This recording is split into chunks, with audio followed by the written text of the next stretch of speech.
guys, what's up? It's Joe Raiti from Raiti's Rides. I'm here at the famous courtyard area of the Toyota headquarters in Plano, Texas. And guess what? We have that compact sedan that really has changed the auto industry since its introduction.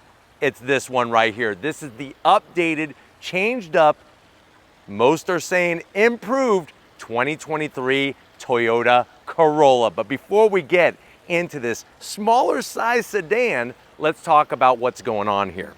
1960, I wasn't around yet, but guess what? That was the birth of this very car. Now, it didn't first appear here in the United States. That took some time, but since 1960, Toyota has built 50 million Corollas worldwide. Let that sink in. Are you done? That's a lot of vehicles, and that's one of the many reasons why it affected the auto industry so strongly. Now, of course, there's tons of competition in this compact sedan class, especially some newcomers from Kia and Hyundai over recent years, but there's been one arch nemesis, one rival against the Corolla. What's that gonna be? Yes, the Honda Civic. Now, competition improves the breed. I truly believe that.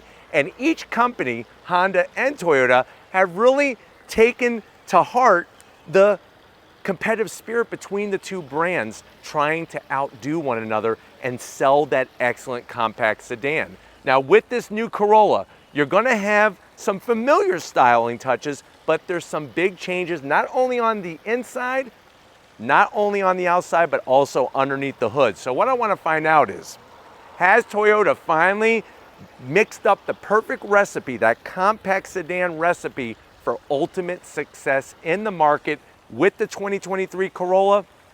Let's go ahead and see if it's the better sedan to buy over the Honda Civic. Let's go do it. Right off the bat, the style. Like I said, there's gonna be some familiarity, but there's gonna be some changes. Where are the big changes? Big changes start right at the front end.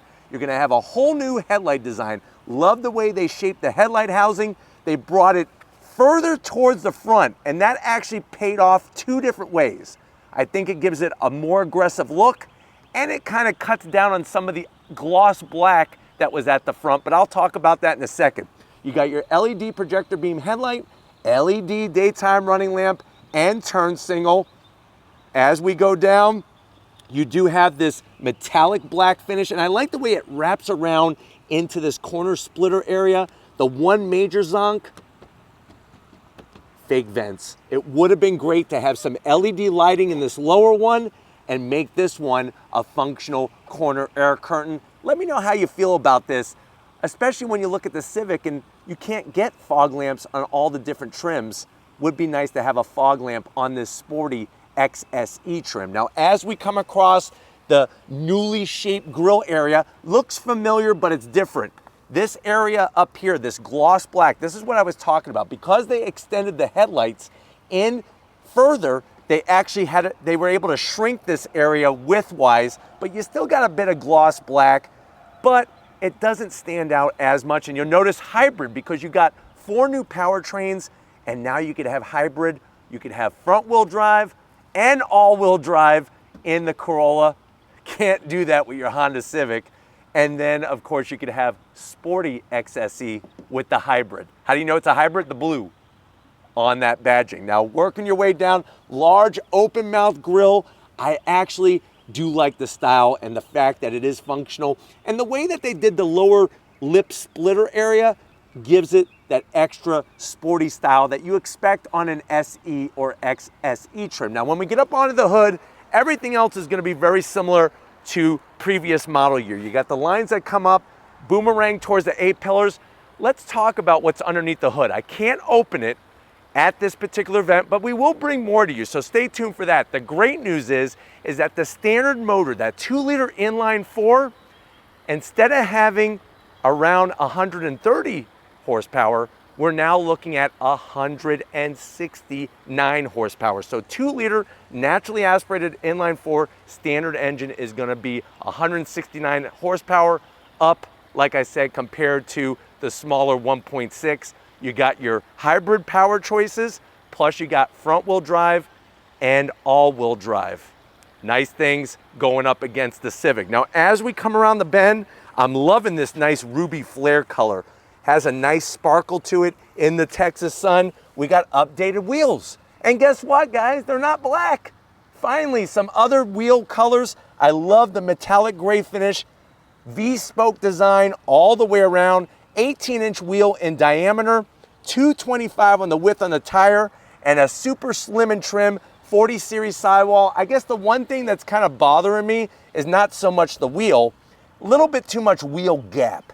I think this should be dropped about an inch and it would actually set it off extra nice. And I think they could do their engineering magic not to hurt the actual ride quality. But I do like the gray with the darker red, something a little different. And ours has all-wheel drive. So you got power to the front wheels and to the rear wheels. Now, as we slide down the side of the vehicle to make it to the rear, you do have color match on the mirror caps, on the door handles, familiar lines from the side. So the front is changed, the rear is changed. I do like the side sill extension.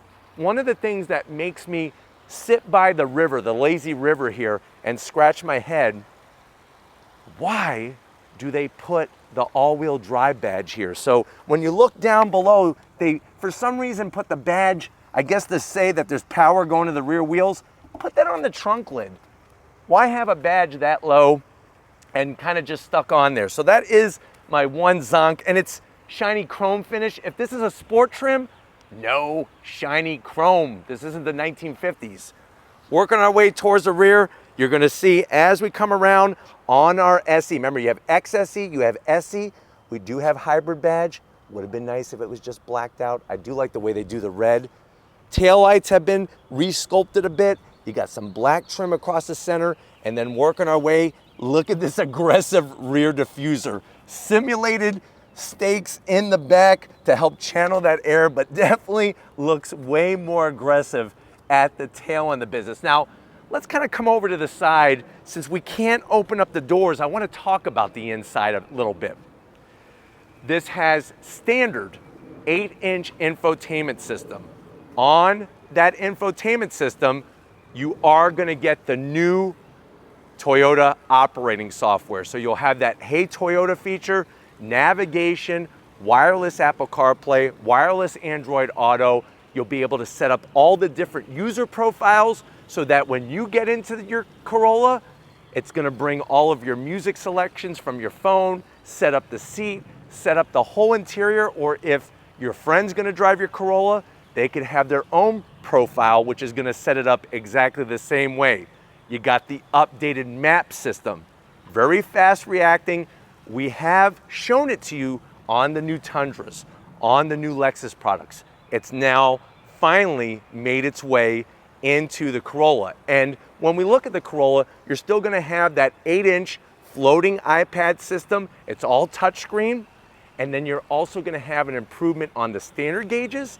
And then of course, some of the finishes to the interior. Seat materials, seat style, electric assist, sunroof. There's gonna be many different ways.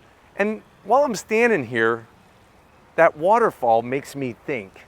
It makes me reflect.